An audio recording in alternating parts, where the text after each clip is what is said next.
You're triggering the community so much by now. I'm sure I am. My thing, we should put Swift and Range on this guy. Swift and Range for sure. Yeah, let's just put Swift and Range on this guy. Then he'll be balanced. Like I can just see the Discord going off right now. Hello everyone, welcome to another video, and today I have something really special for you guys. Today I have joining me Will and John. They are actually two people who worked back in the day on the actual card game of Chaotic. They developed a lot of the cards, and I actually had a lot of you, the viewers, submit questions for this, so I'm really excited and I'm super thankful for you guys that you are willing to do this for me. I'm super excited as a huge fan of the game myself, but yeah, thank you guys so much for joining me. Thanks. Nice to be here. Yeah, man, this is exciting. Yeah. So, I mean, I got a million questions to get to, and I'm sure we'll get to a lot of it, but tell me just a little bit about yourselves, sort of what's your background, and how did you get into the industry of card designing? Well, you start, Will. Yeah. So I guess John and I go back together all the way to high school. We went to middle school, high school together. I feel like we became good friends in high school. And John got me into playing Magic. Like he was in the Magic Online beta. So not even Magic Arena. If you play Magic now, people play Magic Arena, but like way back, the original Magic Online. So I would just go to his house and like play and just got into TCGs through him. And then in college, I just kind of got into playing semi-competitively. And from there, going to a school near New York City, I got networked into kind of the pro player scene or the professional player scene of Magic. Unsurprisingly, like high-level card game play attracts a lot of successful business, lawyer, investment banker types. And, a couple guys started this game company, and they hired both of us, me a little bit before John, coming out of college because they knew that we played Magic and they were interested in just having like young guys who just love TCGs to help them make this game. Yeah, so I guess my route into Chaotic wasn't so different from Will's.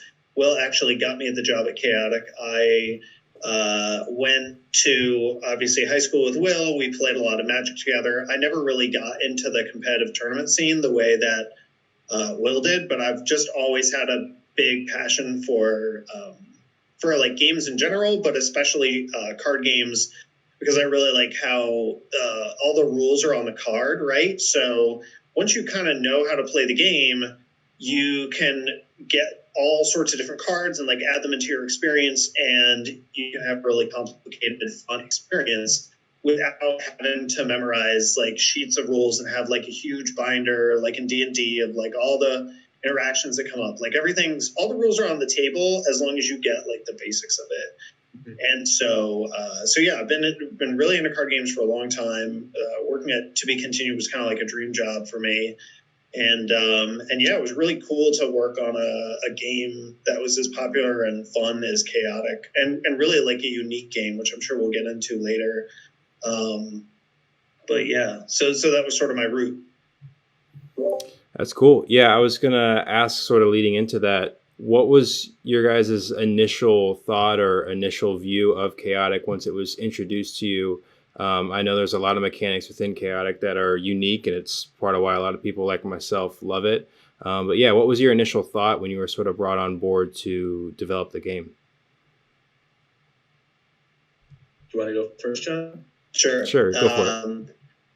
This is not so much like an initial reaction as something that I sort of realized somewhat quickly as we were working on it. But I think one of the really unique things about Chaotic as a trading card game, it actually reminded me a lot of miniatures. So in traditional trading card games, you start with like nothing on the table, and you start with a 60 card deck, and you draw some spells in your hands, and you sort of like, it's like StarCraft, or, in traditional trading card games like Magic the Gathering or Hearthstone, you start with nothing, you build a bunch of stuff, and then you beat your opponent's head with that stuff. And Chaotic was really cool because you started with everything in play, and it's very much like sort of more like a miniatures game where it's like a war of attrition. It's like, how do I, win these like incremental victories that allow me to outlast my opponent.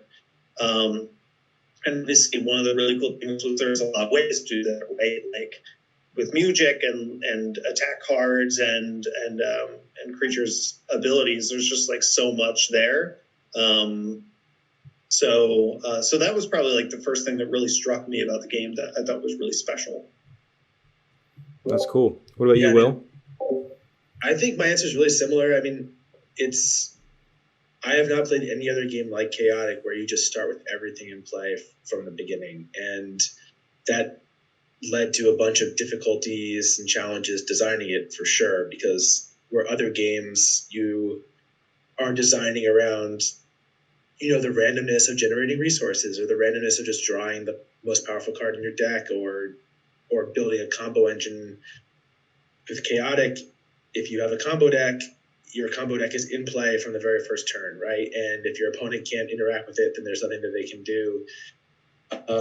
So that was not the thing that I think I realized coming into the job.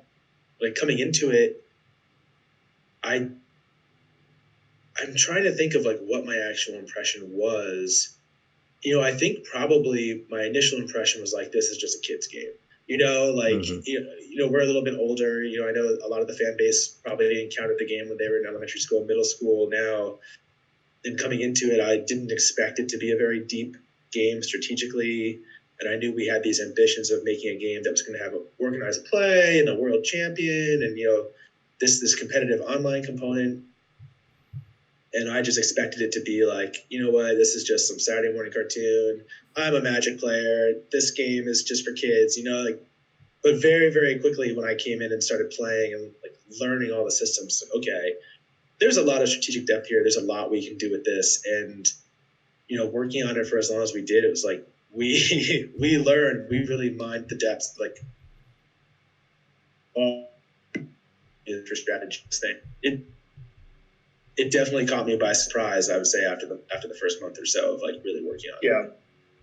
Yeah. I'll offer a bonus answer, and that is I thought it was really cool how all the cards had the codes on them. I mean, like that was actually probably one of the first things I realized was how cool that was, because coming from my experience with Magic, Will was talking about, I was really into Magic Online, and it sucked because my Magic collection started in paper, and then later Magic Online came out, and it's like, oh, you want to play that fun deck that you have in paper? You have to go like get all the cards for that. And there was a mechanism by which you could go the other way. You could go from online to paper, which I think they sort of devised as like a failsafe in case Magic Online blows up and is nothing anymore. But Chaotic was really cool because, hey, I could take the card, which was unique, and that was another cool facet of it. But I think what was really special was if I had a card, I had a card, and I could use the card online, and I didn't have to like go and like recollect it. Yeah. And we even designed those we designed the sleeves with Ultra Pro to hide the code. So that way, if you were like a retailer and you cracked a box and you wanted to sell singles, we didn't want you to have to display them and like have someone read the code off the card or anything like that. So we just designed sleeves to keep the code secret. Like there was so much little minutia that went into making this game because it was honestly, it was probably about 10 years ahead of its time in terms of what it was trying to do technologically and with the variable printing. Yep. Yeah, that's cool to hear. And it's funny you mentioned that. I still have probably hundreds of those sleeves with the special code blockers on them to this day. Mm-hmm. But that's cool. That was BDM. I'm pretty sure that was a BDM idea. Oh, really? Yeah. Well, yeah, another question I have in regards to sort of your initial impression and how all of the card game work together is, I know one of the things a lot of fans like myself appreciate about the game is between like the show and the card game, everything blends together pretty well. And, there's even things like strategies and lore that is shown in the TV show that blended really well with the card game, and it made it a lot more engaging. So I've always been kind of curious, like, what was the process like to make sure that those two worlds blended together well? When you're given the task to create a certain card, there's all this lore and abilities that are tied in with it. How did you guys get that assignment to make sure that was connected? Yeah. I think having reviewed all those notes, John, I've got a pretty good on this one. Yeah. So as a bit of background, going into this video, I dove deep into my Gmail, which is how we did all of our development back then, all the way back to 2007, 2008, and found like all of our old playtesting reports and Excel files with the sets in progress. And at the time when John and I came into the game, the first two sets had more or less been locked, and we were doing a lot of playtesting, but we couldn't. The playtesting we were doing was for the purpose of just understanding the metagame and just figuring out what was good, what was not so good, what needed help. And I think it was probably around the time that John came on, which is not too long after I started, that we were really building set 3. But going through the notes, to get to your question, I don't think that we were really collaborating heavily on with the show in terms of the story until probably set 4 or 5, because I started seeing notes of like, where it wasn't just us creating cards out of whole cloth. It was like, today we received 20 new pieces of lore for cards, right? Mm-hmm. And like we were kind of given just these paragraphs of like, a great example is like Frafto the hero from set 4 or 5, who gets more energy when he's the only character left on the board, right? Like we got a paragraph of text that was like describing Frafto in this new form, and then that led us to coming up with that ability for him. So I don't think that every single card was led that way. I think they kind of knew which characters were popular or which they wanted to focus on for particular episodes and wrote specific stuff for them. Mm-hmm. And sometimes it led to us designing like the lore would point to a really specific ability. It would be really, really busted. We would do our best to keep it in a certain way. And eventually we would just have to go back to them and be like, look, like I think favorite examples like Attacking on the Shadow Knight, where her original ability was so completely broken that she ended up in this completely other form that is not even anywhere close to what her original ability was. And that was probably one where we had to, the one thing I didn't do to prep for this was go back and rewatch the episodes. So I don't know exactly how much we diverged from some of the stuff that was on air. Because honestly, we didn't interact with them that often. We went out to dinner with some of the writers like maybe once a year, and that was it. Everything, handled with email or phone calls and stuff. Yeah, I remember being aware of conversations sort of happening through intermediaries where we'd be told like, this card, we'd like it to be good. And it wasn't like this card has to be broken or anything like that. It's just like, hey, like if you're looking at this card and evaluating like, how good it is, like we want it to sort of like edge up. We were sort of aware that there were like combinations that were sort of used in the show.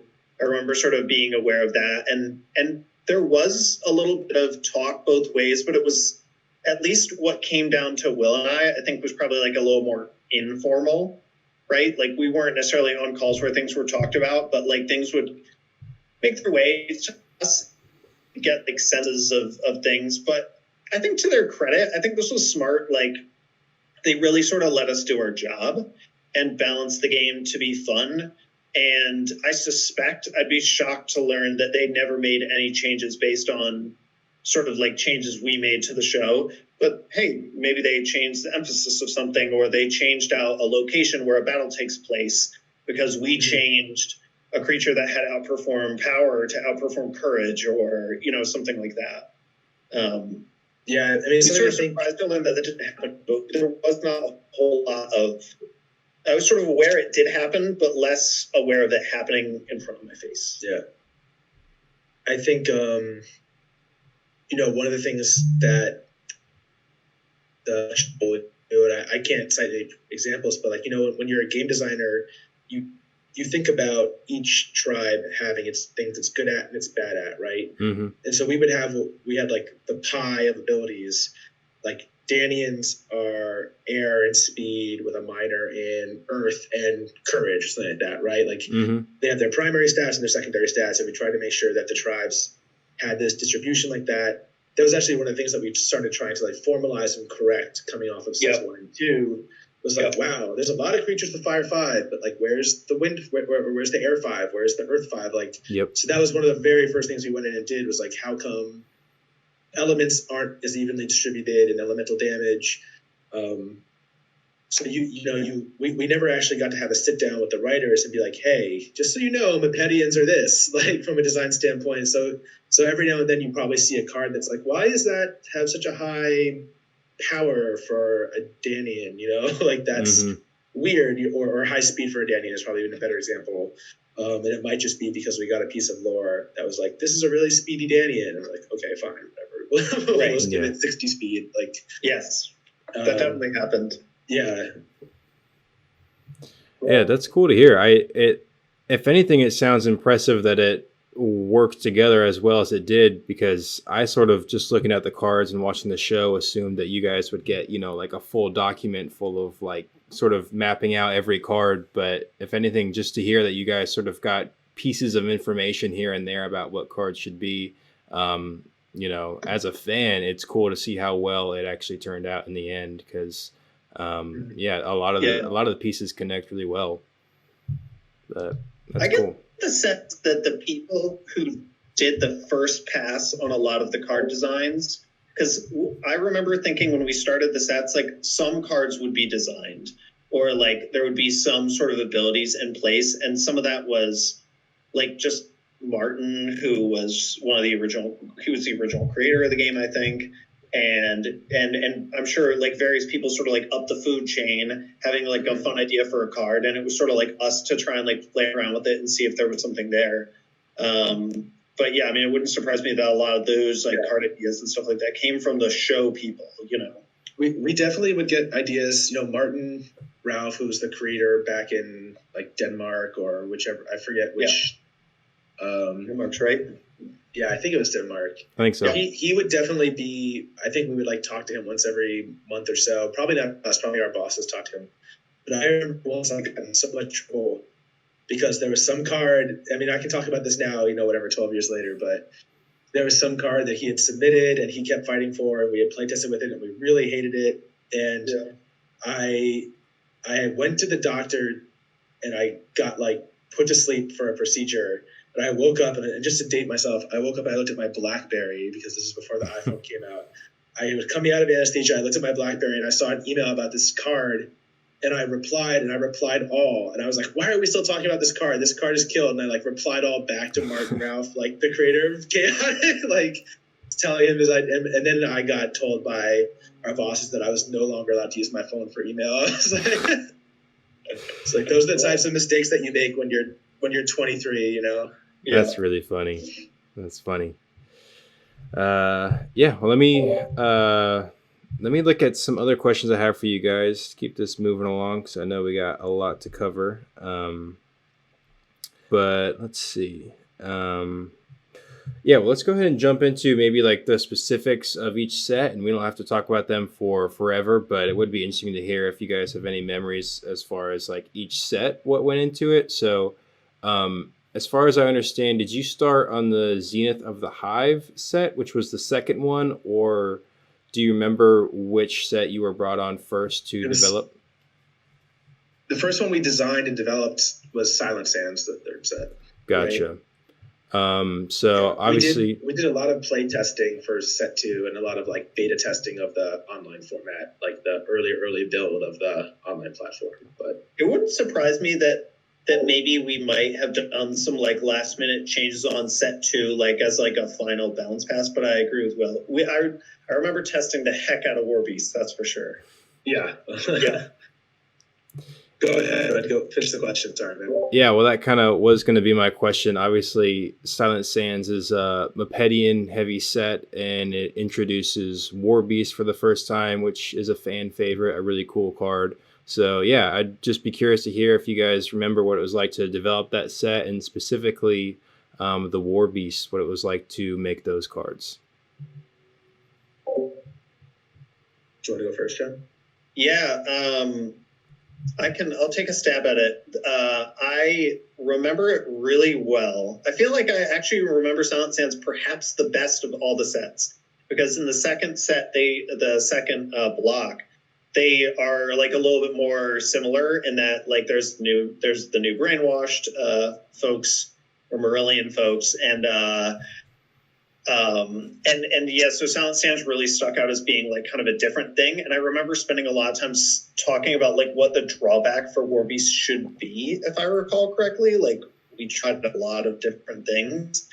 One of the things that I thought was really cool about them is they're very like risk rewardy, right? So that's one thing that's obviously a huge factor in Chaotic. You can have 6 fighters, or you can have like 3 fighters and 3 muges, or you can have, the Warbeasts are almost like extremely that, where if you lose your muges, your fighters are toast, basically. Mm-hmm.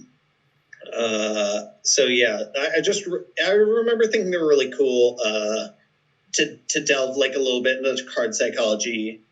Sometimes you talk about like Timmy cards, which are just like super powerful, like make your jaw drop kind of cards, and Warbeasts were that 100%. Mm-hmm. And yeah, they were just like fun to play with and super cool. Yeah, we definitely had a goal, I remember, of trying to make sure that every Warbeast, and there actually weren't that many in Silent Sands. I think we only ended up printing 3 or 4 of them in total, maybe like 1 of each rarity. But we had the goal that like every single one of them would be good. So that way, if someone only bought, their parents only let them get like 6 packs and they only opened the common Warbeast, that it would be like strong enough that it would be a cool thing to kind of make the keystone of a deck without having the ultra rare. Definitely remember we went through, I wish I had this in the notes. I couldn't find what our original iterations were before Recklessness, before we landed on that. I think at one point we probably tested something like that they couldn't use battle gear. I'm sure we went through like so many different iterations.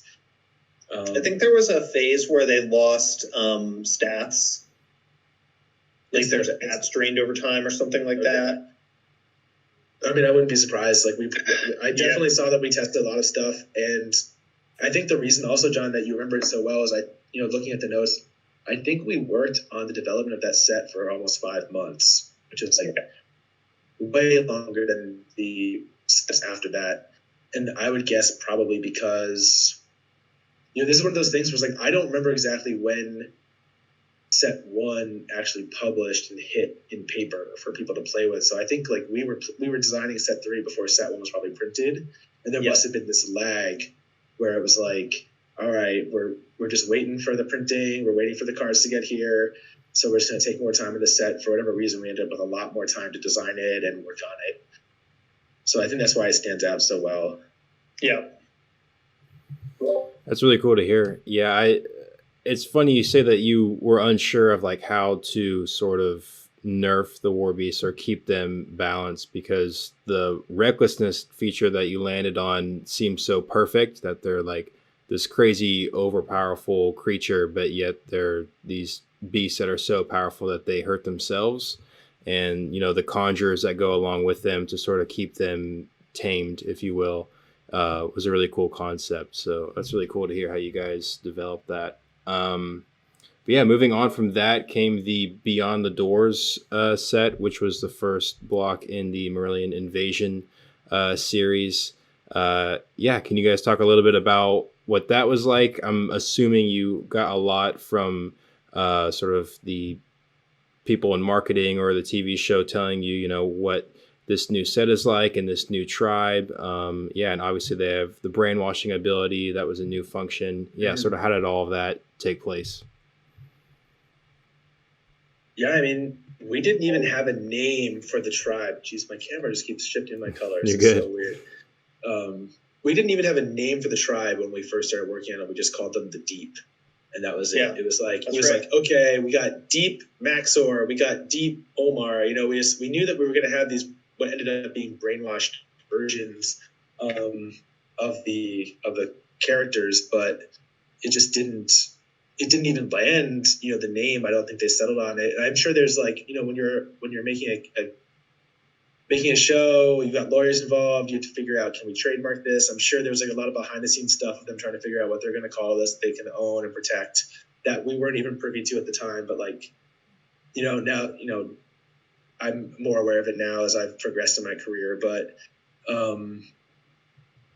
I remember the one thing I remember from set 4 and for that whole block in general was like how nervous I was about. Yeah.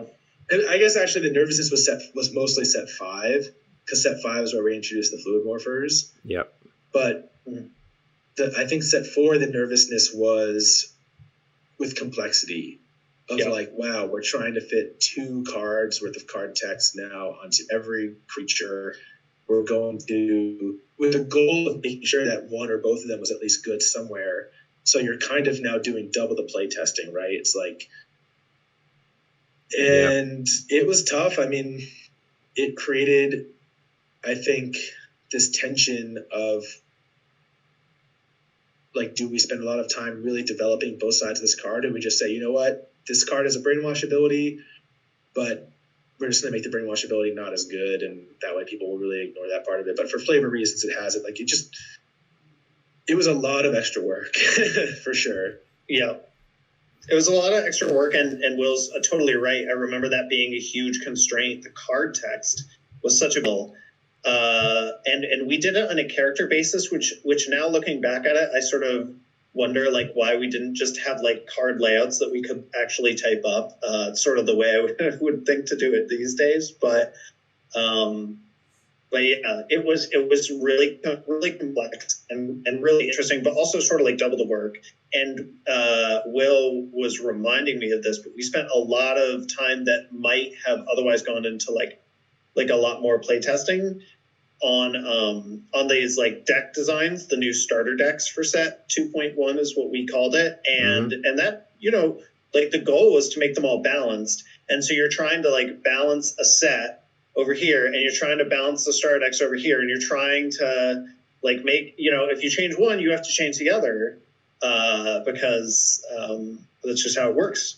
Yeah. And it was a bit of a jungling thing, and I'm sure we were doing a lot of trade shows and stuff by then too. We were traveling, cool, going out there we did like a lot of Codemaster battles. Hopefully some of your viewers got the chance to duel some of us in various conventions. I know I'm jumping ahead, and I'm sure we met Blacktree from Reddit there. I'm sure we met this person.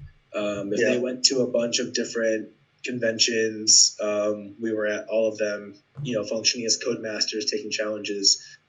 Like, so the other weird thing, I'm like looking at the notes I took.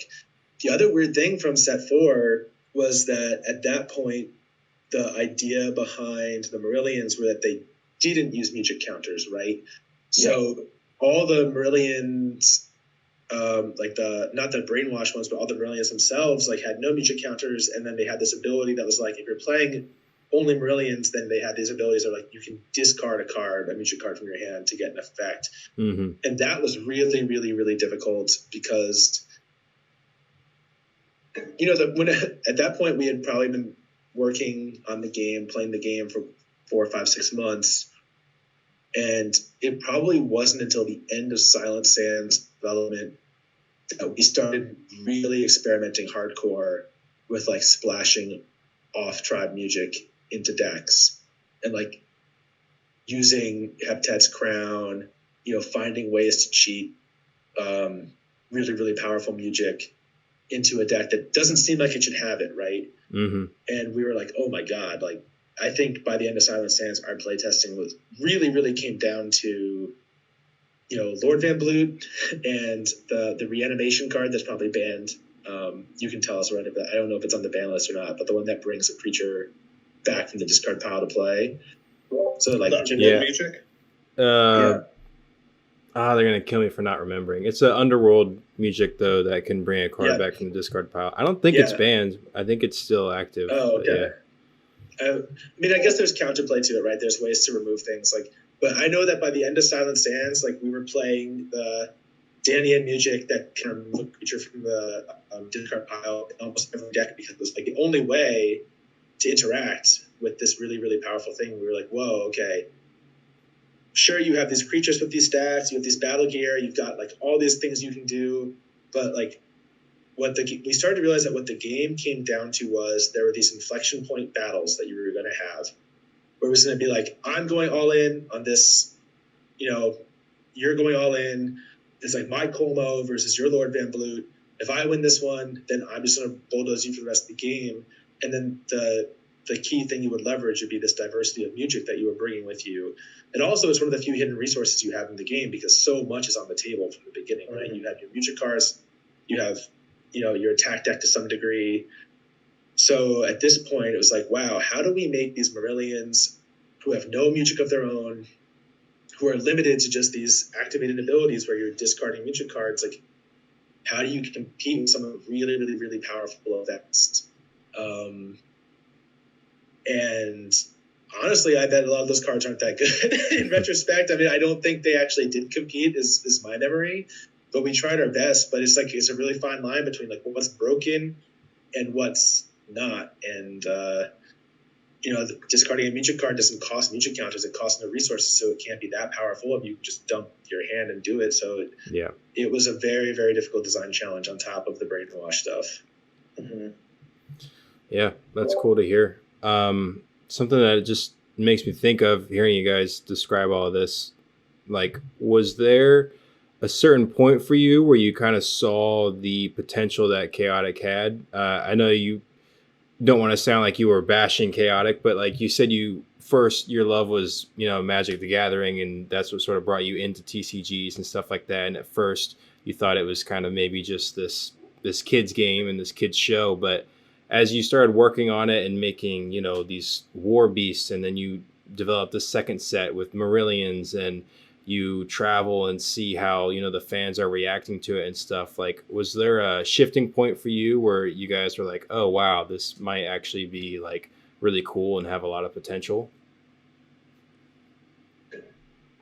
I think for me, it happened pretty early because I really liked that it was different. Like, so like Will and I, on top of just being big TCG people, and that was sort of a hot time for card games, right? Like Yu-Gi-Oh! And Magic and Pokemon were all wildly successful. And so a lot of companies were coming out with their own TCGs. The World of Warcraft TCG was a thing. And there was an EverQuest one, and there was, like, way before, like, Gwent, or not Gwent, but maybe I do have that right. But there were just a ton of card games, and they were all kind of unique. They were all kind of like different in their own way, but Chaotic was really special. And so I remember for me, it happened pretty quick, actually, that I thought, wow, this is really interesting and different. And it was a heck of a design challenge for sure, for the reason that Will was talking about, right? Your combos start on the table. We worked on that a little bit, actually. Like, how do you make combos that don't start on the table, that the player has to sort of build a little bit over the course of the initial couple battles? Super cool, right? Yeah, right, exactly. Some of them worked out great, and some of them worked out a little too great. It happened pretty quick for me. Yeah, to add to that, I mean, so when I started, we had a team, we had like one or two people who were full-time, like design development, and then we had a bunch of interns. And one of the other interns was a friend of mine from school who was younger, really accomplished magic, this guy, Steve. I remember I came in the first week, and they were onboarding me, teaching me to play. And I was like, all right, what's good? Like, and Steve's like, dude, there's only one deck. It's called Fire 5. It's the best deck. He was like, doesn't even matter. And so, like, right away I set out. I was like, all right, I'm going to build a deck. Because, like, I was a good Magic player. Like, I would say I'm definitely an above average Magic player. I still hit Legend now when I play Magic Arena. Like I have it, I've just played so much of it. But I've always been a little bit of a maverick, right? And, like, I never want to play the top tier deck. I always want to play. Sorry, my dog is freaking out. No, you're good. I always just want to try to build a deck that's, like, tweaked and designed to beat those top tier decks and do something a little bit left field that's unpredictable. And it wasn't always successful. But so I was like, all right, I'm going to start trying to build decks to beat Fire 5 and figure this out. So the thing for me, I think early on, and I know the community doesn't like this, but the thing that kind of, like, flipped the switch for me about how much depth there is in this game is range and swift, and the ability to actually say, like, look, I've identified that there's this really, really powerful strategy. Like there are key cards in the Fire 5 deck, like Omar in the back row, like pinging you for 10 and helping to win those key battles. Like, you know what? Well, what if I just attacked Omar turn 1? Mm-hmm. Right? And I just took him off the board, and now you've lost those resources, you've lost those mutual counters, you've lost that burn damage. Like, that's when I was like, okay, there's something here. Like, it's not just like put your good guys up front, put your support guys in the back and go. Like, you can actually maneuver around what your opponent's doing, or you can try to. And we were always also thinking about it from the standpoint of like, what if you're playing a 100-person tournament? What, like, okay, maybe you think 60% of the people are going to bring this fire deck, and maybe 20% of people are going to bring this, and so you have to kind of tweak your deck and anticipate what your most common matchup will be. That's kind of taking some like Magic player mentality into the game, and I think it really came to fruition in set 3 when we like sat down and we were start consciously designing stuff to try to even the playing field more. Like, I know we were talking about this, John, but like the Elementals deck, and I was like, you know what? It sucks that Heptad sucks. Like, there's this cool ultra rare. This thing should be powerful. This card honestly is not good. We just sat down and we just all like designed this cycle of attacks and cycle of I can't remember if we designed a battle gear or something too, to enable you to do like a 4-element overworld strategy that ended up being by the end of set 3 like the best deck in the metagame. And I don't know, I don't know. It's a long rambling answer to say like, yeah, you just play it for a little bit and you're like, okay, there's something here. Yeah. No, that's cool. That's cool to hear. And I think I have a similar mindset to you, Will, that like obviously a decade later, the community has kind of figured out what decks are the best and, they've ranked them. But for me, I like to take a look at the cards and say like, all right, what can I do that no one's really thought of before? And I think Chaotic is perfect for that it has so many different, elements to the card that, it really allows for a lot of creativity, and you can look at one card and you can build an entirely unique deck around that no one has thought of before. So I think that's one thing I really like about Chaotic as well. One thing I have to ask that I don't think my viewers will let me get away with if I don't ask, because I got asked a bunch. Can you guys explain maybe what was the thought process behind Primal Smash? If you remember, it's a single build point cost attack that does 20 base damage. And, obviously, usually the attacks the build cost will always follow how much damage typically it can do pretty closely. But a lot of people see that as like an objectively like better attack that if you don't have in your deck, then you're not as competitive. So they kind of think it's a little, I don't know about broken, but they think it's a little unfair compared to other attacks. So do you guys remember what it was like to make that one? Yeah, I mean, I saw the question and I was like trying to figure out. I didn't actually see it in our notes anywhere when I was reviewing it, but I saw the card ended up unique, which made me think that probably this was a card. So, John, this is just like no elements. It's just one BP. Yeah. I remember. Okay. So it ended up unique, and I'm guessing, and I wish I'd taken the time to watch the show, but I'm wondering if this was an attack that played a role in an episode, and so it was either that or it was that we decided because was this from Silence Sands? I thought it was afterwards. Was it after? I thought it was late. Yeah, it was Beyond the Doors. It was the first Marillion Invasion set. So it could have also been that we were thinking like with Marillions, they were not so. One of the ideas from Marillions is that they were going to be more about disciplines than elements. And we didn't have a ton of attacks that supported non-elements at that time. Everything was like elemental based. So I wonder if we were like, we need to give them some kind of good attack that just does a nice amount of damage that they can use, and obviously the drawback is that anyone gets to use it, which is probably why it ended up at unique. That would be my guess. It was either a flavor thing or it was like a Marillion thing because we wanted a nice element or non-element specific attack. Yeah. I think if my memory serves me correct, I feel like I do kind of remember how this card happened. and it's a little less like the origin story, which is probably what your viewers are looking for, and a little bit more like my reaction to seeing it was like, it was, again, like a little bit like Timmy, like, well, like how powerful that card is. And looking back, I think hindsight is 2020, right? Like, do you print that card or don't print that card? It wouldn't surprise me that we came out with the note, or a bunch of us. There was another company that was sort of doing a lot of the development balancing with us. That we sort of like decided together that, hey, this card really needs to be restricted.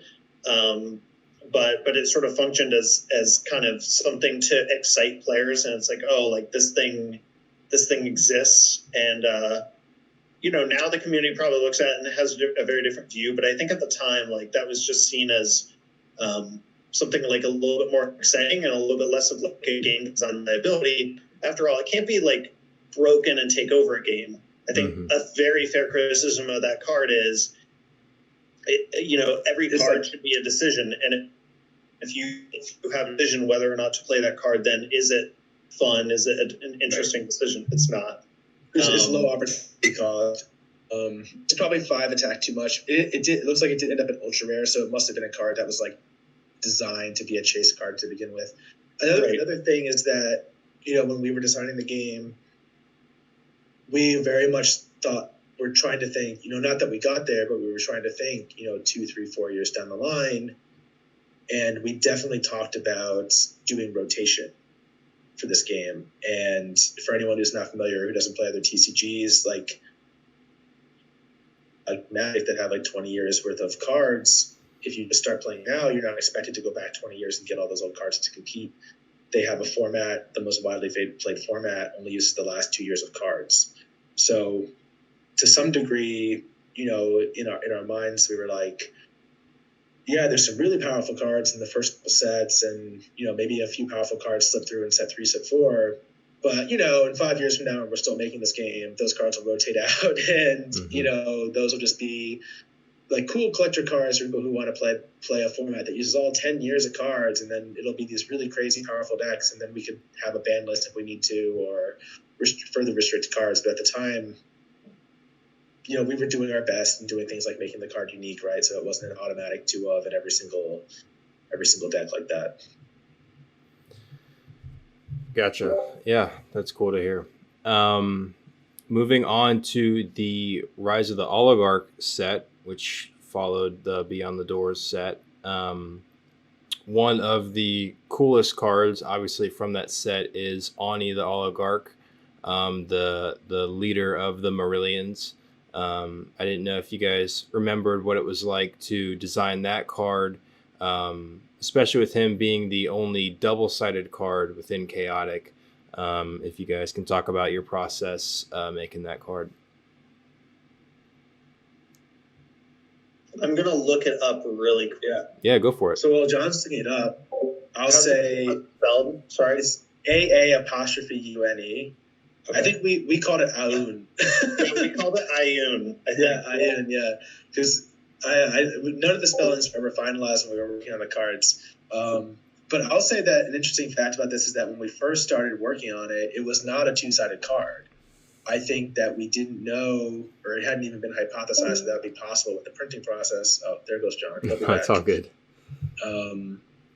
It was originally going to be the first form started in play face up, and then the second form was going to start just like a sentence, and you would suck into play.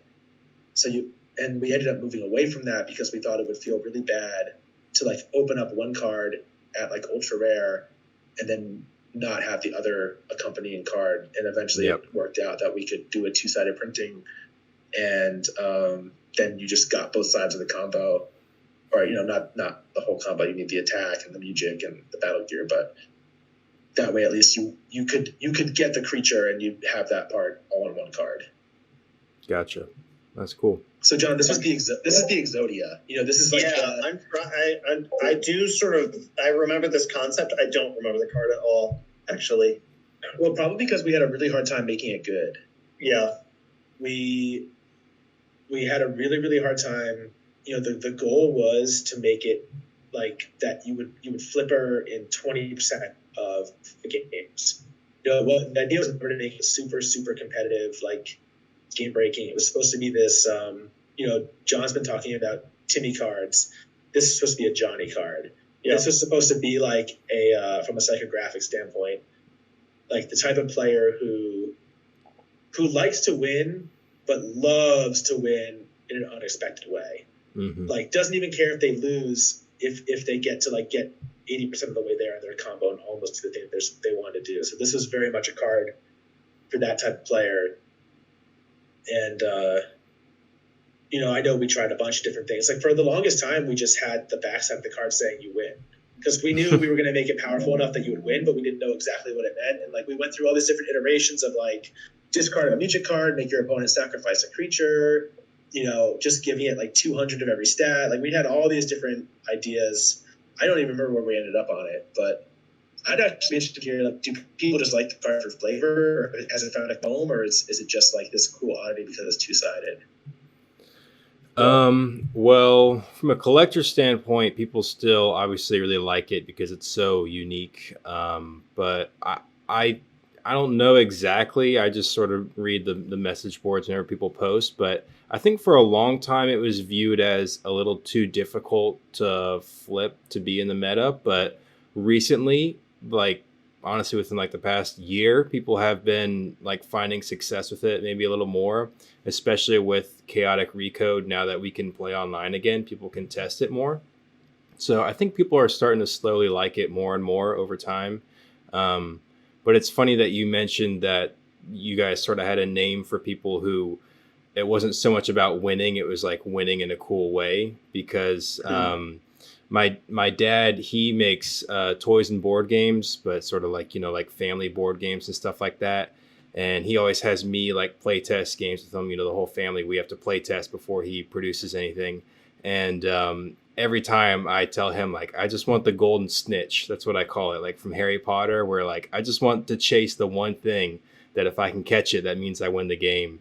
And it's funny, I always liked Ani for that reason, that even if I didn't win, I liked chasing that one specific thing that could like win me the game. So it's cool that you guys knew that from the beginning. Yeah, I do remember, I think we feared this card a bit and released it in a undercooked state, knowing that as more and more cards come out, inevitably this is the kind of card that gets better and better and never gets worse and worse, because it's so good. If you can flip it, like it's a challenge that had to be managed. So yeah, it doesn't surprise me that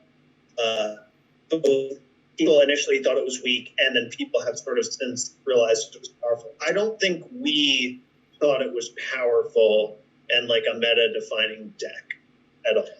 When we launched it. Gotcha. I think we launched it to be, it's a kind of deck, it's not going to go and win worlds, but if you bring it to a group of friends' house and you've got this card and you've built a deck around it and they're not playing the meta, they're playing their collection, you could win easily with this card. If you've got, like a good deck, you know what I'm saying? So yeah. Like, it's such an interesting thing, too. We haven't talked about this too much, but it's really one of the principal challenges for designing card games is that you kind of have to make it fun for everybody.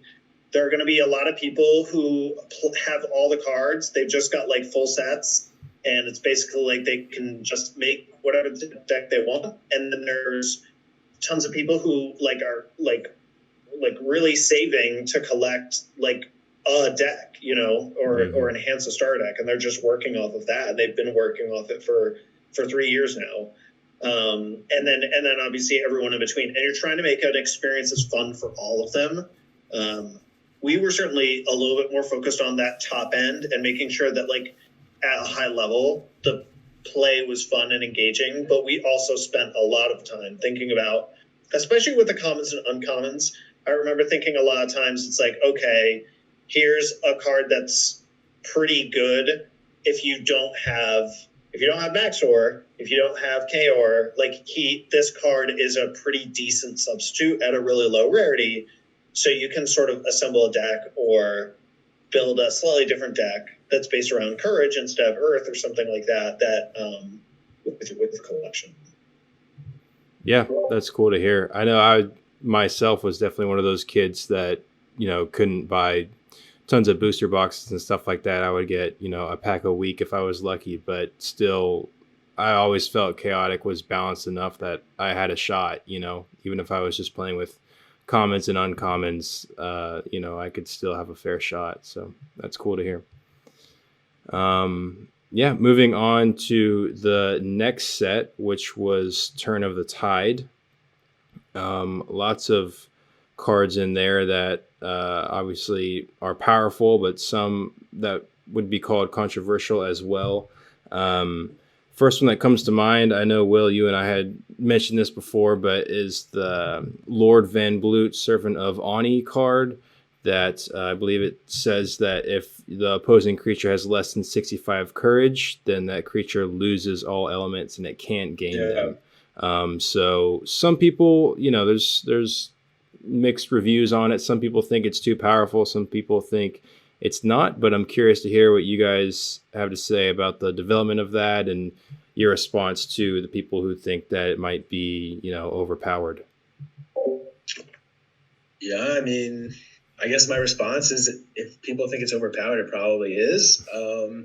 Looking through the design notes, this was a card that was redesigned multiple times throughout development of the block. So we did not land on that ability at the beginning and test it rigorously. And, at this point, by the time we were designing this set, there was a lot more factors going into just designing the game in general. When we started in Silent Sands, it was a pretty contained thing to, it was like our small office in New York. At this point now, we were working, doing multiple calls a week with, the TC Digital crew on the West Coast.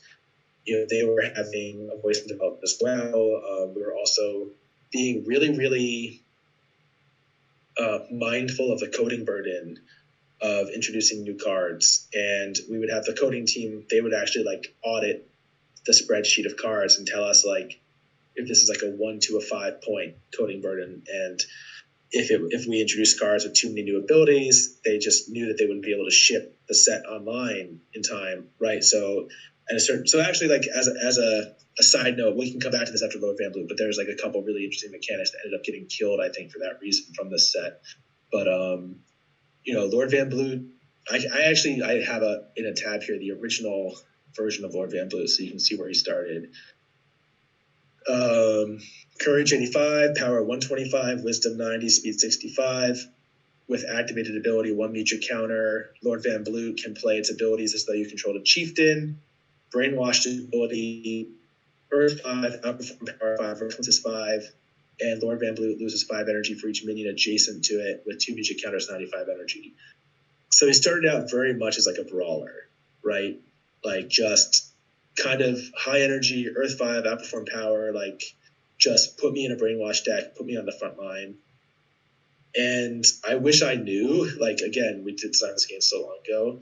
I don't know exactly when he switched to have these kind of humility effects, right? These ways of taking elements away from people. But it's certainly, I think, was the case that he changed a lot. And we just were under a lot of, I think, time constraints to get the set out. Gotcha. Yeah. Do you have any memories, John? Anything in particular? I don't. I do remember this card. I do remember not this card coming out as much as I remember sort of testing prior versions of the card. And Blue was definitely in the first deck, and also in this one. He is sort of the ultimate brawler, right? If you were doing a one-on-one battle in Chaotic, Lord Van Bloot is probably the creature you'd pick in most scenarios because he's just huge energy, huge stats. He's actually got tons of music counters. Yes, and I don't remember what happened with this one. I know this one got changed pretty late in development, as Will was saying, and I suspect it was probably the case that we probably had the ability to be aware of this change, but we were not sort of focused in on this change. Because actually, I think humility effects are really interesting when you take away things from your opponents. I'm sort of surprised to see something like so fundamental. I like taking things away from people, but this feels like, special element types feels like a total shutdown of a deck and a card. Like, too many decks would be too unable to play too much of their stuff. I don't remember what happened with this card, but I do remember looking at it when Will talked to me about it and saying, like, really? Like that was something we did? Honestly, when I looked it up, like coming back to the game, like, I didn't recognize it as a card that we made when I looked at it, because it just did. I had no memories of testing that, and looking at the notes, like, it did change really, really late in development, which is probably why, like, it probably just got changed, and then we moved on to set 2-4, and and I know that's, like, probably not a very satisfactory answer, but in the interest of honesty, it's like, you know what, like, we might as well be honest, right? Like, it's it's however many years gone now. In our development time, also at this point, I was telling John, like, we went from having 6 months on silence, and so I think at this point we were doing 10 to 11 weeks on a set. It was, like, really compressed. We were trying to get sets out quickly. We're trying to balance the needs of, like, the flavor from the show and the narrative stuff. Also, like, trying to make sure that nothing is totally broken. So if this is a set where people identify, like, a lot of stuff being broken, that could be why. Also, I feel like it was a set where we had a significantly less time to play test. Yeah. And the complexity of the game continues to ramp up, right? Like, it's much easier to balance a 3-set game than it is to balance a 6-set game. And I think if we had gotten to 20 sets, like, oh my gosh, like, we would have had to hire. Then there's rotation, John. People. 20 sets, it's rotation, Right. It's rotation time. I'm not a fan of rotation because I like to play my cards, but I don't do sort of knowledge. It was a hotly contested thing. We would argue about rotation all the time. All the time. I do think I will own up to Primal Smash because we played with that card a lot, and I think probably even during development, this card I just don't remember as much. I could. I mean, I'm not going to do it now because it would be too much dead air. But I could look in, like, our competitive deck lists, like, tab, and see how many of them have Primal Smash. It's probably almost all of them, except for, like, I'm sure it's everywhere after the set, and probably sure too. I don't know how late in set 2-4 that one came out. So no, Primal Smash was like 2-1 or 2-2. Oh, sorry. That's what I meant. Sorry. I don't know how late in set 2-1 it hit the scene. Yeah. But I want to talk about something really cool from this set, which was the tribute music that we ended up not doing. And I'm guessing we ended up not doing it because of coding burden and how difficult it would have been for them to implement it and figure it out. But we had come up with this idea of how to make higher cost music more competitive. And, when you have a 3 card and 3 music from the same creature. And so we're like, oh, well, here's a cool idea. Like, how do you make a multicolor or a multi-tribe music? Well, you make it cost 1 Mephidian and 1 Overworld, and you can cast it off with 2 creatures. And we had all of this music designed, that was like, dual tribe, triple tribe, or like a 2-in-1 from Underworld, like, so you could go 2 off of 1 creature and 1 off another as a way to, like, distribute out the burden of music counters to not force you to play these 3 music counter or creatures necessarily, but to still get these cool effects and build around them. And I'm looking at the playtest reports. We were working with them for about half the time, and I can imagine the only reason we would have gotten rid of it was because they were like, that's too hard. Which is, again, not to slam the coding team. Like, I don't want to vilify them at all, because I'm sure their job wasn't. We didn't actually, like, know them personally, but I'm sure their job was incredibly difficult and thankless. But and I'm sure we've, like, gave them a really hard time, being really excited 22-year-olds, like, just trying to make this game and make it as cool as possible. And where I am now, like, and John, I'm sure you too, we have a lot more sympathy for people trying to code stuff, right? Like, and get these like mechanics into the game. So, but yeah, maybe I'll drop some of those designs into the Discord if people like this video. I can copy paste them in, and maybe fans can create them and put them into Recode or something. We can do like the Lost set. Yeah, that would be really cool. I mean, just as a fan, that's cool for me to hear like some of the concepts that never made it in, and I'm sure others would love to see some of those things. While we're on the topic, are there any other sort of concepts or functions that you guys talked about but never made it into production? Any off the top of your head, I guess? Nothing for me. No. All right, I have a bunch. John, you didn't look at my notes, John. I made all. You have a baby. I made all these notes for you. I was like, I'm going to summarize these playtest reports to you, John. Come on, dude. All right, here we go. Are you ready? Everyone, get your pencils out. All right, so here's some interesting mechanics that we tried and didn't make it into the game. John, you'll remember this the second I say it, but we had one called Flurry or Combo. And, yeah. And this was inspired or influenced by the mechanic Storm from Magic the Gathering. We were trying to find like more interesting ways to interact with the attack deck beyond like drawing one, discarding one, and looking at the top three and rearranging them. We were like, what can we do with the attack deck that's more interesting? So we came up with this idea for a mechanic that we had called Flurry in design, where either the creature would have the keyword Flurry or the attack would have the keyword Flurry or both would have the keyword.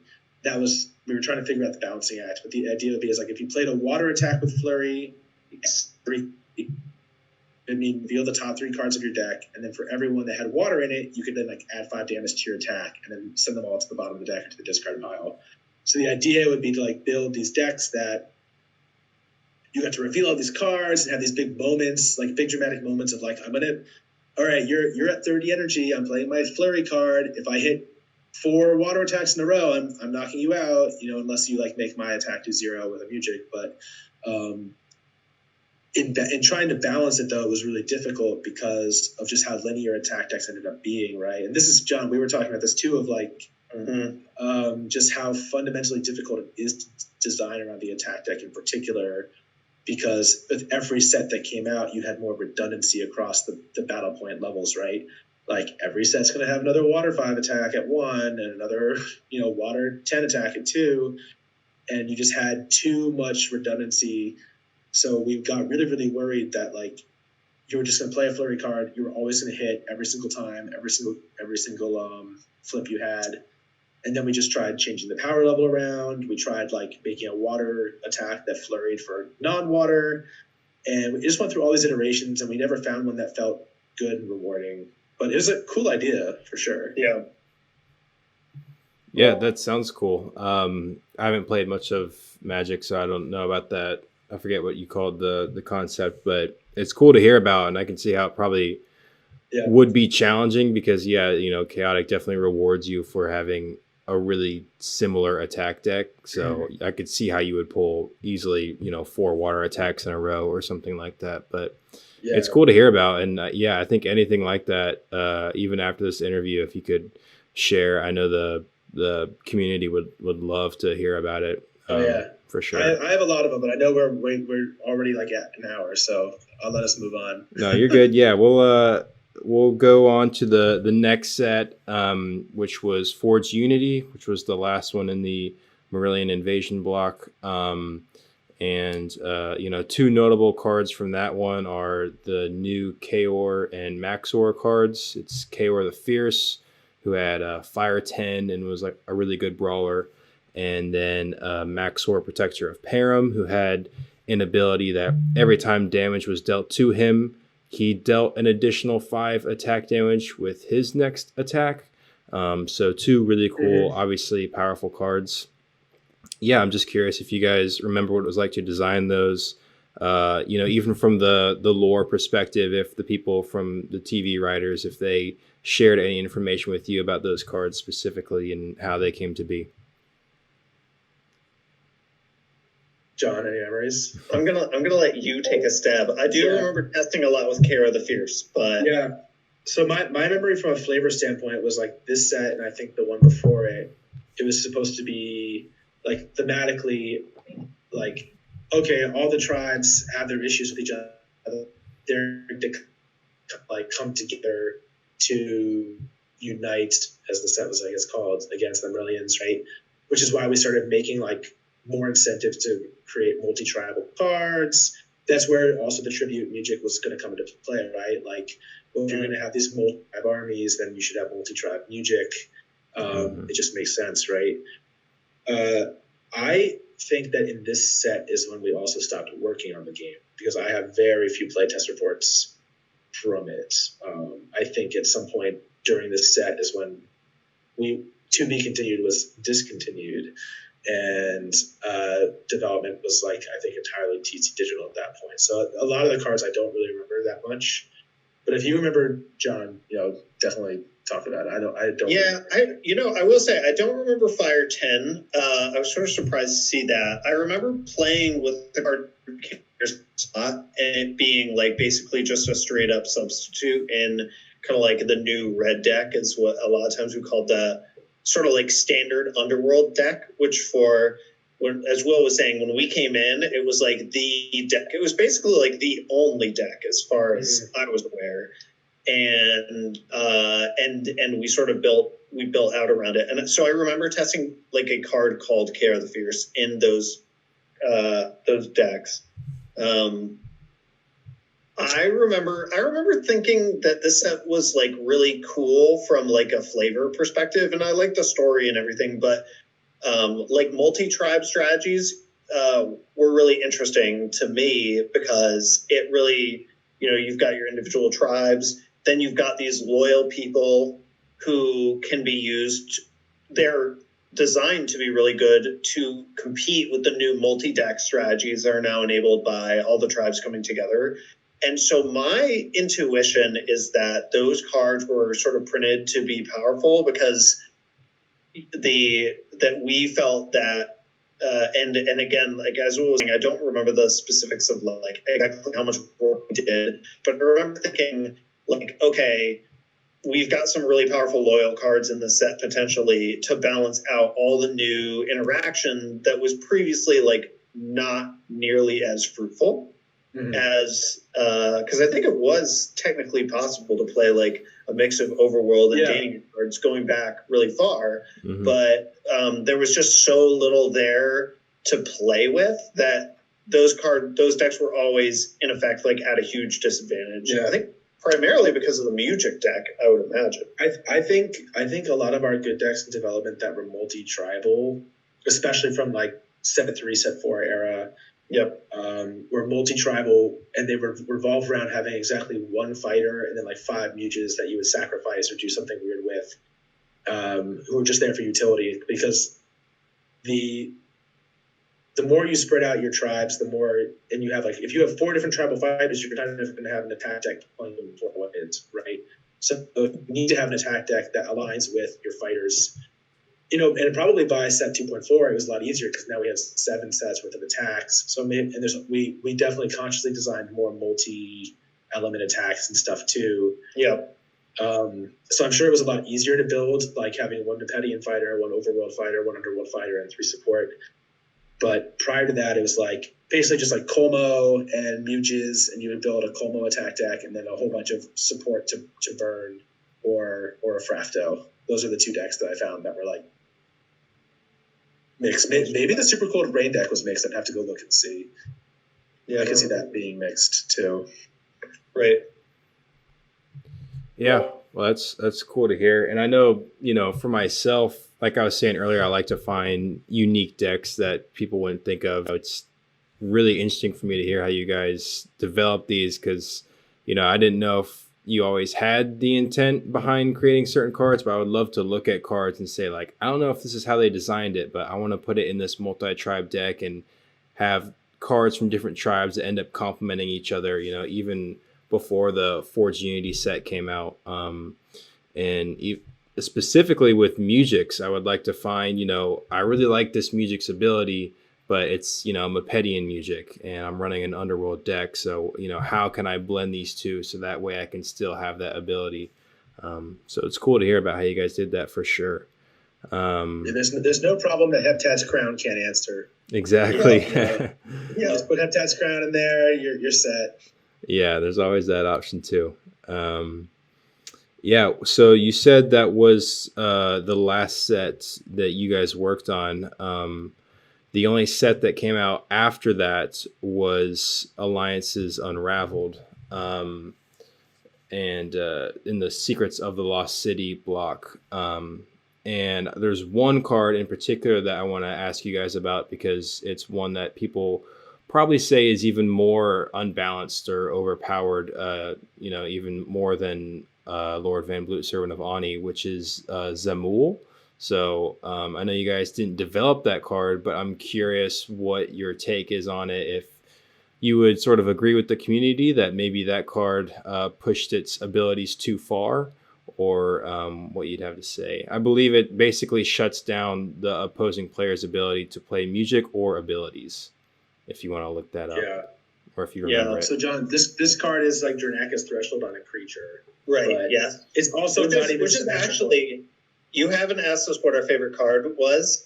I would love to hear it. Threshold was definitely my favorite card. I don't think, was it your favorite or it was just the most powerful? Like I found our ranked order list from set 1 and 2 when we started to develop set 3 our most powerful cards at the time.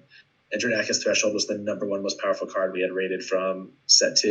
It was like yeah. I do.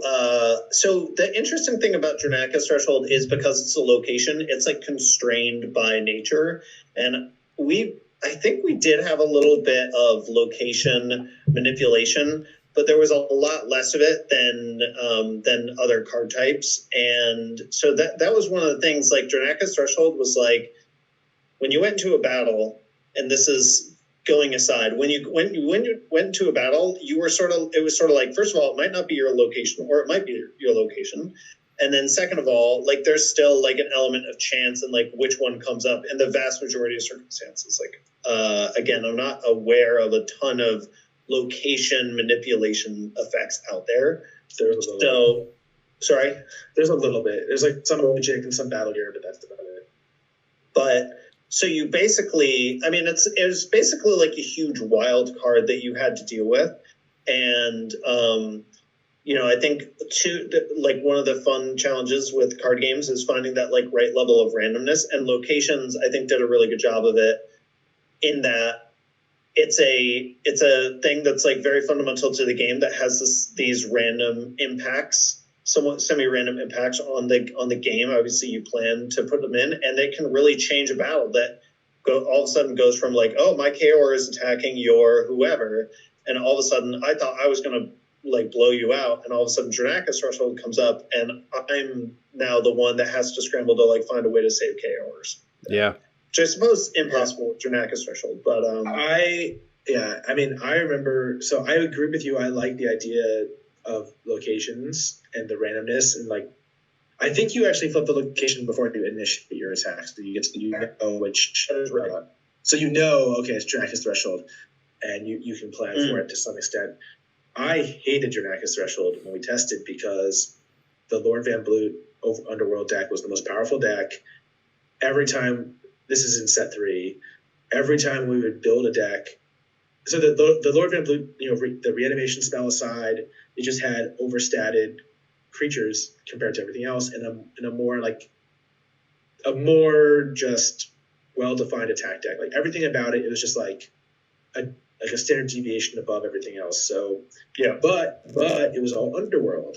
So okay, let's build a deck that leverages some of the other abilities like Danny and Hive abilities or Mepeti and Mujic to allow us to win some of these combats where we'd normally be disadvantaged. And what inevitably would happen is the Lord Van Bloot deck would flip up Dranaka's Threshold and win because they don't need to use their music to you because their stuff is just overstated. Yep. And you don't have the music you were planning on for these key battles. So I hated that card throughout development because it felt like every time we would come close to doing some cool stuff with the other tribes, this one location, which even though, it doesn't come up every time, but it's going to come up at some point in the game, and then that's going to be the time that it matters. So I really hated it, and I can see why people don't like this card because this is not even symmetrical. This is just like... Well, so actually, here's a question. Opposing creatures cannot play music. Does that mean just the creature you're engaged with can't use its music counters? I think it's all opposing creatures. All opposing creatures. That's how I read it. As long as Zamoul is the fighter in the combat. It would say the opposing creature can't. Okay, so yeah, all opposing creatures. Yeah, this card is absurd. I can only hypothesize that they printed it because they had found some combo or something that they wanted to shut down, or they thought like Music was too powerful. I don't know. Or maybe it was like a heavily flavor-driven thing. But this is definitely not something I think we would have. I don't think it would have escaped our playtesting unless it was like mandated we had to have this ability for some flavor reason. Right. This is definitely the kind of card that feels like in any other tribe wouldn't have been nearly as much of a threat, but being an underworld, because as Will was saying, like that's the tribe that's got chaor and Lord Van Bloot, like two of the basically the best brawlers. Like even maxxor was not like maxxor did not go toe to toe with chaor. maxxor sucks. He did not go toe to toe with Lord Van Bloot. Certainly the set chump, and yeah. So I would. It's interesting. I think this ability is interesting. I just think it would have been more interesting on like a mid-stab creature, right? Like the energy is 55, which is not super high, but I think this would have been really good as like if you think of it like an infiltrator that's like going behind the lines and like cutting the support out. Like this guy being super powerful presents a huge problem. If he was like this ability could work better on a different card.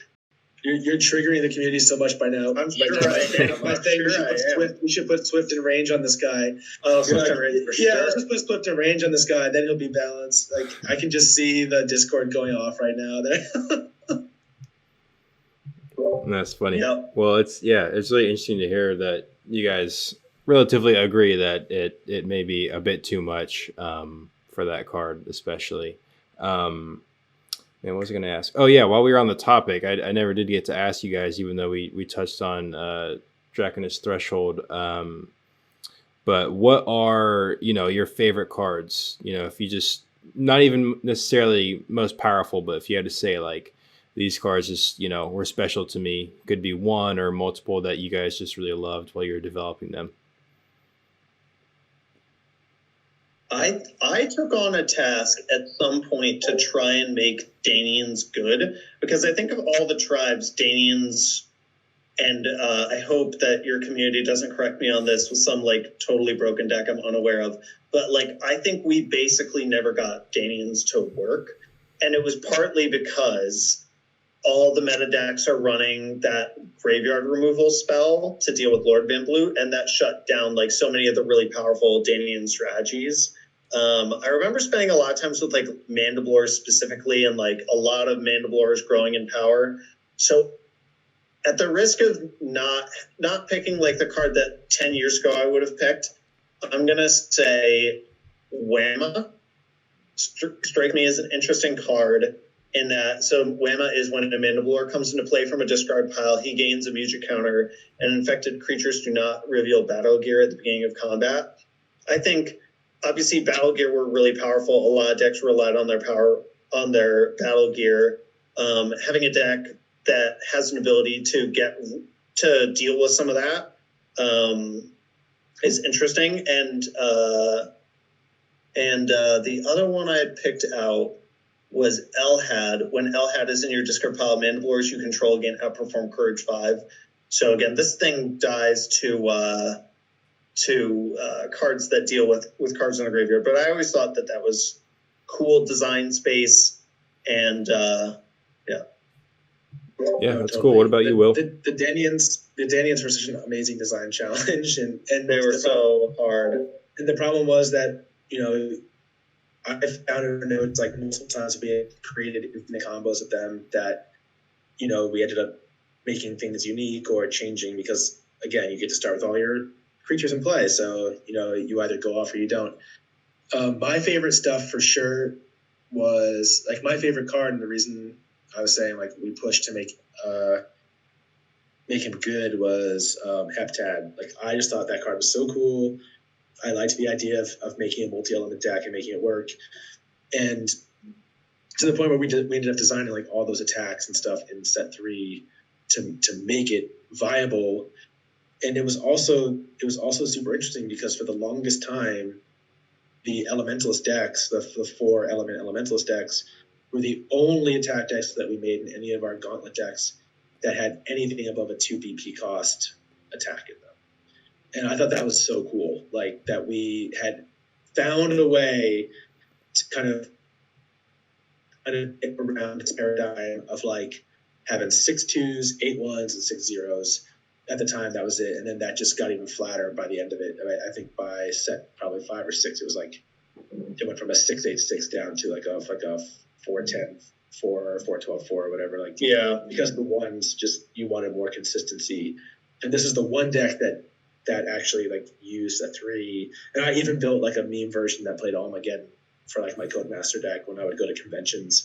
Yeah, it's like just to play Armageddon because I was like, well, this card's super rare or ultra rare. Like it has to be played. Like you have to like show that it can do something. Yep. So that was definitely my favorite card. My favorite deck though was the Super Cold Rain deck. I remember when we made that deck, or when one of our interns made that deck. I was like, whoa, this is like totally new. This is unlike any chaotic strategy we've ever encountered. And I know people hate on that card, but like from a play design and play design standpoint, like seeing that deck in action, we're like, this is so cool. This is like just an entirely new space of design. Yeah. I wish this is sort of an aside, but I think if I could go back in time and make one recommendation to the group of people that sort of designed this version of the game, I would implore them to allow for more like a points in an attack deck, because I think that one of the really unfortunate things that I realized in development is that having 20 attack cards and 20 and 20 points to spend on them, like you basically didn't get to splurge much. All of the, whenever you played a high attack card, it came with a very heavy cost, right? Like a 5-point attack is literally 1/4 of your attack deck. Like just to do that, it's that card and 4 zeros. So I think I would love to go back and play a version of the game where there's like 30 points per attack deck. Although I think if you just went and did that, you just end up with something horrifically broken. But if the game was designed around that, I think it could have been a little bit more interesting. Like, where do you splurge and how do you splurge with your extra attack points? Been cool. Yeah. It's been tougher to design though. So, there you go. Yeah. Well, you started talking about, the last thing I was going to ask you guys, which is, I didn't know if you had heard, but it is rumored to be returning. Brian Gannon, who is the current rights holder owner of Chaotic, he made a tweet in the summer of 2019 saying that, Chaotic Brand 2.0 was being launched. And I think he initially probably didn't mean for it to be like this official announcement as how all the fans took it, because I'm sure there's a lot of work to be done to bring it back. But all that to say, it is currently in the works, even though we don't have a lot of news about it. So first of all, I didn't know if you guys had heard about that. And second of all, I wanted to ask you, as people who used to work on it and fans of it, if you guys had any, recommendations for how you think the brand could be even better if it is returning. I was aware of it through like doing a little bit of preparation for this meeting. I sort of lurked on the Reddit and read a bunch of stuff and saw that Brian had announced that a new version was in the works, which I think is super awesome, and I would love to see it. I don't think I have a satisfying answer for your question, unfortunately. Like, what recommendation? Yeah. Well, I'll just say quickly what you shared, before about the build points of the attack deck is really interesting, and I think I do agree with you that at times, if you want to have this cool, really powerful attack, it really almost too much cripples the rest of your attack deck if it costs a lot of build points. So it's cool to hear that perspective. But yeah, what about you, Will? Man, I mean, I think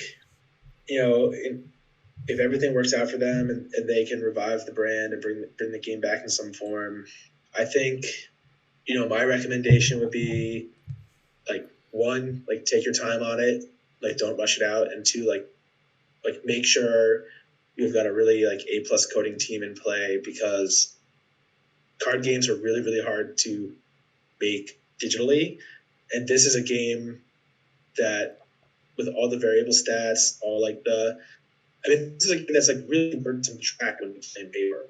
Like you have to have all the counters, you have the music counters, you have the sliders going up and down. Like this is a game that really, really straddles.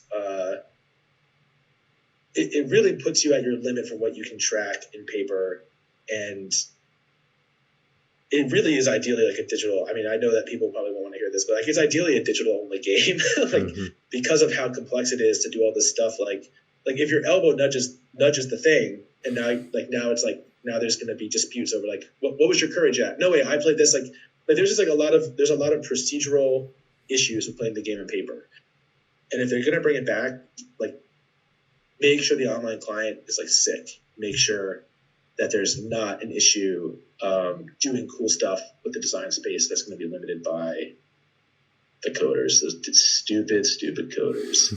Come on, guys. That we love. No, I'm just joking at that. But like that is, I think in this day and age, like if you're going to make anything like this, it does have to have a digital component. You need to prioritize it, and it can't just be an afterthought. I mean, logistically, it might not be that easy to make a paper game like this. I mean, like the logistics, we could do an entire video on the logistics of making, like physically printing a game like this and getting it across the ocean and like getting into distribution. Like for the fans, if your goal is to play the game, like digital only is the way. If your goal is to collect it, then that's a whole other thing. But if you want to play chaotic and like really get into the world again, like digital is probably it. Yeah.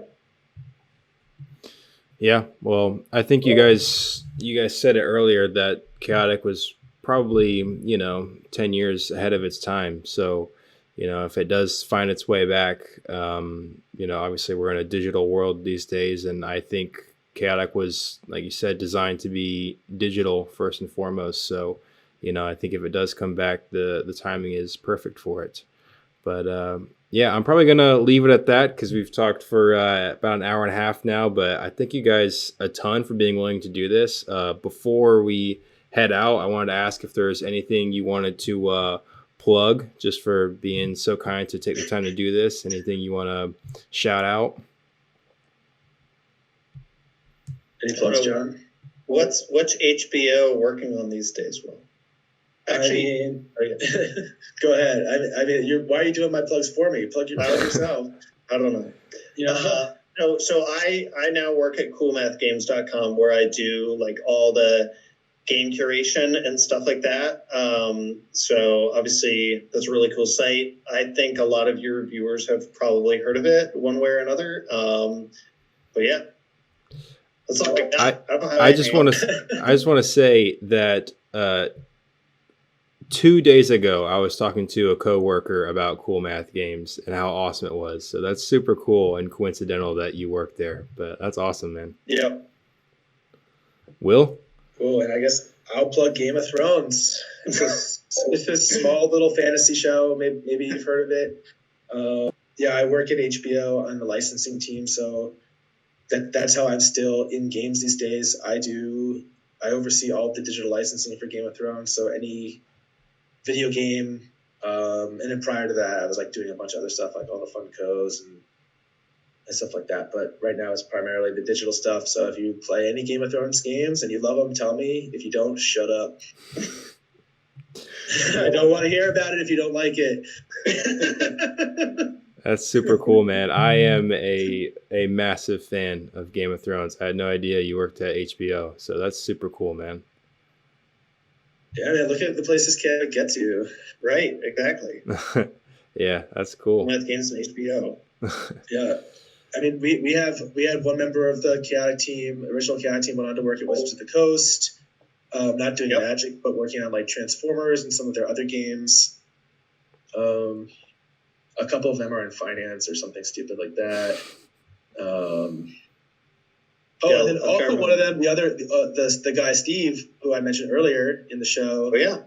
Who told me Fire 5 was the best. I work with him now. He runs he's like lead developer or like project manager on one of our big Game of Thrones mobile games. So he works at a game studio that ended up getting a deal with us, and like I just get to work with him. 12 years later, it's like full circle. But now we're working on Game of Thrones together. Yep. That's super cool, man. Well, yeah, I could go on a whole rant, a whole nother interview / podcast about Game of Thrones, but I won't get into it. I can't get into it either. I'm really not supposed to talk about it other than saying I work there. So there you go. Oh wow.